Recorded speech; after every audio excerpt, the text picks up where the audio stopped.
ഇപ്രാവശ്യത്തെ നിലമ്പൂർ യാത്ര വളരെ മനോഹരമായിരുന്നു കേട്ടോ.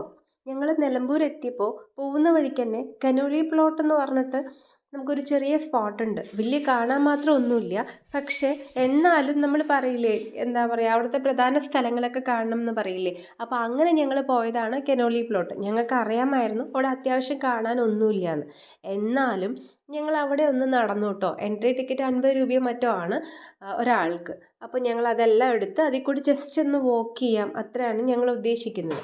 അപ്പോൾ നമ്മൾ അതിൽ കൂടെ പോയി, എന്താ പറയുക, നല്ല നമുക്കിങ്ങനെ പീസ്ഫുൾ ആയിട്ടുള്ളൊരു സ്ഥലം, ഇരിക്കാനൊന്നും ഓപ്ഷനില്ല.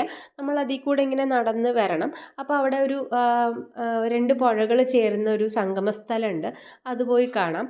അവിടെ നിന്ന് ജങ്കാറിൽ അപ്പുറത്ത്, അതായത് ഈ പുഴയുടെ അപ്പുറത്തേക്ക് ഒരു വലിയൊരു മരമുണ്ട്, തേക്ക് മരമുണ്ട്. അതാണ് ഇതിൻ്റെ മെയിൻ അട്രാക്ഷൻ.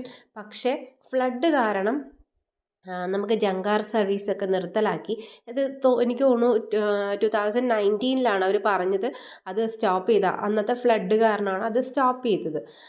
ഇപ്പോൾ ഇനി റെസ്യൂം ചെയ്യുന്നുണ്ട് എന്നാണ് അവർ പറഞ്ഞത്. നമുക്കതിനെക്കുറിച്ച് കാര്യങ്ങളൊന്നും അറിയില്ല. അപ്പോൾ ഇത്രയും ഭയങ്കര മനോഹരമായിട്ടുള്ള മറ്റേ ഒരു ചെറിയൊരു കാടിൻ്റെ ഉള്ളിലൂടെ റോട്ടിൽ കൂടെ നടക്കുക, അതാണ് കേട്ടോ ഇതിൻ്റെ മെയിൻ അട്രാക്ഷൻ എന്ന് പറയുന്നത്. പിന്നെ ഇത് റോഡ് സൈഡിൽ തന്നെയാണ്. പിന്നെ പ്രത്യേകമായിട്ടുള്ളത് ഇതിനകത്ത് പാർക്കിംഗ് ഉണ്ട്. പക്ഷേ നമ്മളെല്ലാവരും തന്നെ പുറത്ത് വണ്ടി പാർക്ക് ചെയ്തിട്ട് ഉള്ളിലോട്ട് കയറും.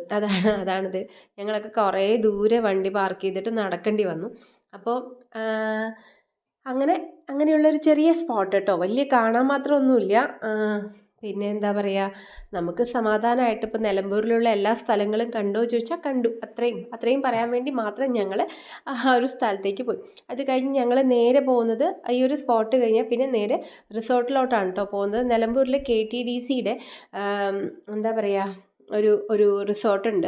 വളരെ ബഡ്ജറ്റ് ഫ്രണ്ട്ലി റിസോർട്ടാണ്. പക്ഷേ ഫുഡ് കുറച്ച് എക്സ്പെൻസീവാണ്. ഫുഡ് പുറത്തുനിന്നൊക്കെ കഴിക്കുവാണെങ്കിൽ നിങ്ങൾക്ക് നന്നായിട്ട് സ്റ്റേ ചെയ്യാൻ പറ്റും. ഭയങ്കര പീസ്ഫുൾ ആയിട്ടുള്ള, എന്നാൽ നല്ല വൃത്തിയുള്ള KTDCയുടെ ഒരു ടാമറിൻ്റെ ആണ് കേട്ടോ അത്.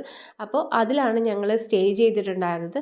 പ്രൈസ് എന്ന് പറയുന്നത് എനിക്ക് തോന്നുന്നു ഒരു 3000 ആ റേഞ്ചിലാണ് അതിൻ്റെ റൂംസ്. 2000 to 3000 ആ റേഞ്ചിലാണ്. ചെറിയ വേരിയേഷൻസ് ഉണ്ടാവും, നിങ്ങൾ ബുക്ക് ചെയ്യുന്ന ടൈമിനനുസരിച്ച് ചെറിയ വേരിയേഷൻസ് ഒക്കെ ഉണ്ടാവും. അപ്പം നമ്മൾ അങ്ങോട്ടാണ് യാത്ര പോകുന്നത്. അപ്പോൾ നിലമ്പൂർ യാത്ര വളരെ മനോഹരമായിരുന്നു. ഞങ്ങൾ കനോലി പ്ലോട്ട്, അതുപോലെ തന്നെ ടീക്ക് മ്യൂസിയം, ഇതൊക്കെ അവിടെ കണ്ടുള്ളൂ കേട്ടോ. വലിയ കാര്യമായിട്ട് കണ്ടില്ല. പക്ഷേ ഞങ്ങളുടെ യാത്ര എപ്പോഴും വളരെ മനോഹരമായിരിക്കും. കാരണം ഞങ്ങൾ വളരെ കുറച്ച് സ്പോട്ടുകളെ എക്സ്പ്ലോർ ചെയ്യാറുള്ളൂ. വളരെ പീസ്ഫുള്ളായിട്ട്, വളരെ കാമായിട്ട് എൻജോയ് ചെയ്യുക, ഭക്ഷണം കഴിക്കുക, റിലാക്സ്ഡ് ആയിട്ടിരിക്കുക. ഇതൊക്കെയാണ് ഞങ്ങളുടെ ഏറ്റവും പ്രധാനപ്പെട്ട കാര്യം എന്ന് പറയുന്നത്. ഇതാണ് കേട്ടോ KTDCയുടെ റിസോർട്ട് എന്ന് പറയുന്നത്. അപ്പോൾ ഞങ്ങൾ അവിടേക്ക് എത്തി. ഇനിയിപ്പോൾ ചെക്ക് ഇൻ ചെയ്യണം. എന്ന ശേഷം ഇന്ന് വലിയ പ്ലാനുകളൊന്നുമില്ല, 2 ദിവസം ഉണ്ടല്ലോ. അപ്പോൾ വളരെ സമാധാനമായിട്ടാണ് ഞങ്ങൾ ഒരു ദിവസം ഒരു ലൊക്കേഷൻ, അത്രയേ ഉള്ളൂ. എന്നിട്ട് റിലാക്സ്ഡ് ആയിട്ടിരിക്കുക, അതാണ് ഞങ്ങളുടെ അജണ്ട എന്ന് പറയുന്നത്. അതായിരിക്കും ഒരു പക്ഷേ കുട്ടികളെയൊക്കെ കൊണ്ട് യാത്ര ചെയ്യുന്നവർക്ക് പറ്റുന്ന ഏറ്റവും നല്ലത്.